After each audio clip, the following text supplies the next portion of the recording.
ஒரு மகிழ்ச்சியான செய்தி. இதயம் நல்லெண்ணெயின் விலை லிட்டருக்கு ரூபாய் 105 குறைஞ்சிருக்கு. செப்டம்பர் 2023ல 1 லிட்டர் இதயம் நல்லெண்ணெயின் அதிகபட்ச விலை ரூபாய் 503. ஆனா இப்ப 1 லிட்டர் இதயம் நல்லெண்ணெயின் விலை ரூபாய் 398 மட்டும்தான் தமிழ்நாட்டுல. அப்ப இனிமே எல்லாரும் இதயம் நல்லெண்ணெய் வாங்கலாம் இல்ல?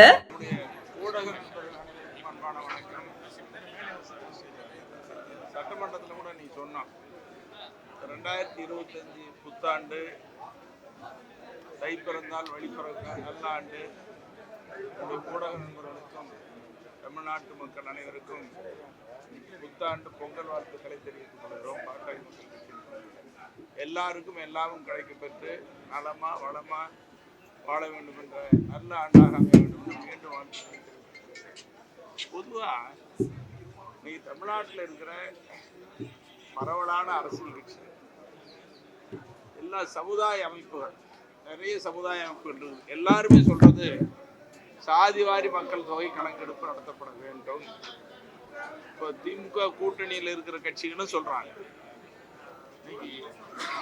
காங்கிரஸ் கட்சியினுடைய முக்கிய தலைவராக இருக்கிற மரியாதைக்குரிய ராகுல் காந்தி அவர்கள் தெலுங்கானா மாநிலத்தில் சாதிவாரி கணக்கெடுப்பை தொடங்கி வைத்திருக்கிறார். அப்போ அது எதுக்காகன்னா, இது தமிழ்நாட்டில் சட்டமன்றத்தில் நாங்கள் பேசுகிறாலும் சரி, வெளியில் பேசுகிறாலும் ஏதோ வன்னியர்கள் பேசுகிறாங்கன்னு சொல்கிறோம். அது அல்ல.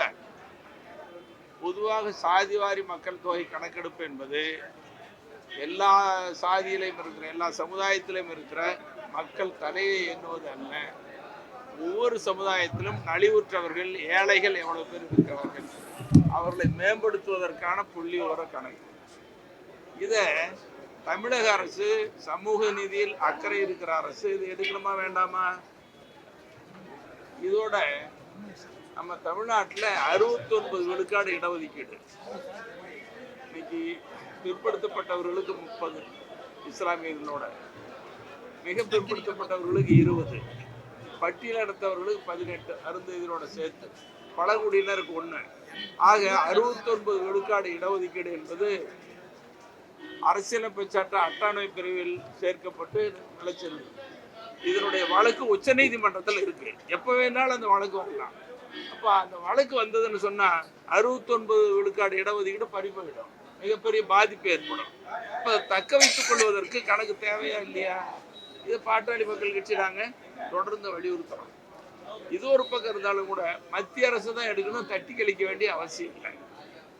அதோட தமிழ்நாடு அரசு தமிழ்நாடு முழுவதும் அதிகாரிகளுக்கு ஆணையிட்டு இருக்கிறது. என்ன ஆணைன்னு சொன்னா, பொருளாதார கணக்கெடுப்பு நடத்தணும்னு சொல்லி எல்லாத்துக்கும் கீழே ஒவ்வொரு வீட்லையும் ஜிகே மணி வீட்டு கணக்கெடுப்பு, வெங்கடேஷ் எல்லார் வீட்டுக்கும் கணக்கெடுப்பு நடத்துறாங்க. அந்த கணக்கெடுப்பு நடத்துகிற நேரத்தில் ஒரு கட்டத்தில் சாதி அல்லது சமுதாயம் போட்டுக்கலாமே. இப்போ எந்த சமுதாயத்தில் எவ்வளோ பேர் நடிச்சிருக்கிறாங்கன்னு தெரியலாமே, அதையே மறுக்கிறாங்கன்னு தெரியல. இது ரொம்ப வேதனை அளிக்கிற நிகழ்வாக நாங்கள் பார்க்கிறோம். எல்லாருக்குமான இல்லை, மத்திய அரசு 1931 ஆங்கிலேயர் காலத்தில் எடுக்கப்பட்ட பிறகு இன்னைக்கு வரைக்கும் அது பொருளாதார கணக்காக தான் எடுக்கிறாங்க, சாதிவாரி கணக்கெடுப்பாக இல்லை. இப்போ நடுவண் அரசு எடுக்கணும்னு சொல்லி மாநில அரசு தட்டி கழிக்கிறது. சரி, நடுவண் அரசு எடுத்தா வரவே இருக்கலாம், எடுக்கலைன்னா இப்போ சமூக நீதிக்கு பாதிப்பு தானே. இப்போ மாநில அரசுக்கு அக்கறை இருக்குதுன்னு சொன்னால் எடுக்கணுமா வேண்டாமா? அது தட்டி கழிக்கிறதா தான் பார்க்குறோம். இது ஒன்று. அடுத்தது, இன்னைக்கு தமிழ்நாட்டில் இருக்கிற அரசு ஊழியர்கள், ஆசிரியர்கள் எல்லாம் ஒட்டு மொத்தமாக ஆவலை எதிர்பார்த்துக்கிட்டு இருக்கிறாங்க. உங்களுக்கும் தெரியும், ரொம்ப போராடிக்கிட்டு இருக்கிறாங்க.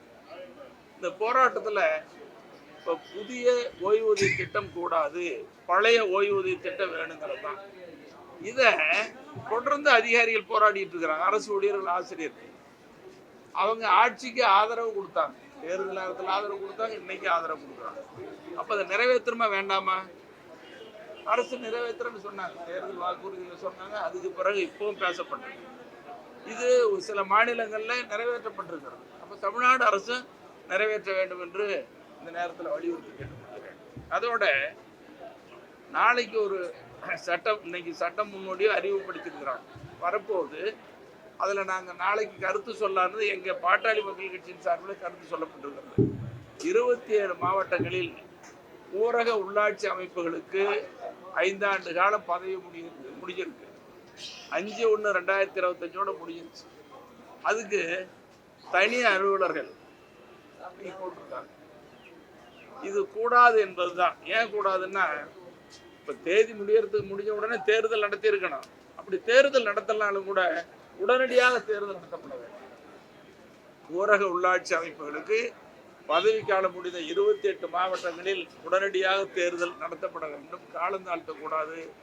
நடைபெறக்கூடிய தேர்தல் என்பது ஜனநாயகத்தை கட்டி காக்கிற வகையில் நேர்மையாக, வெளிப்படையாக, உண்மையாக நடத்தப்பட வேண்டும். அதுதான் முக்கியமான தேர்தலாக இருக்குது. காரணம், இந்த பொதுமக்களின் அடிப்படை தேவைகளை, அன்றாட பிரச்சனைகளை உடனுக்குடன் தீர்த்து வைப்பது உள்ளாட்சி அமைப்புகள் தான்.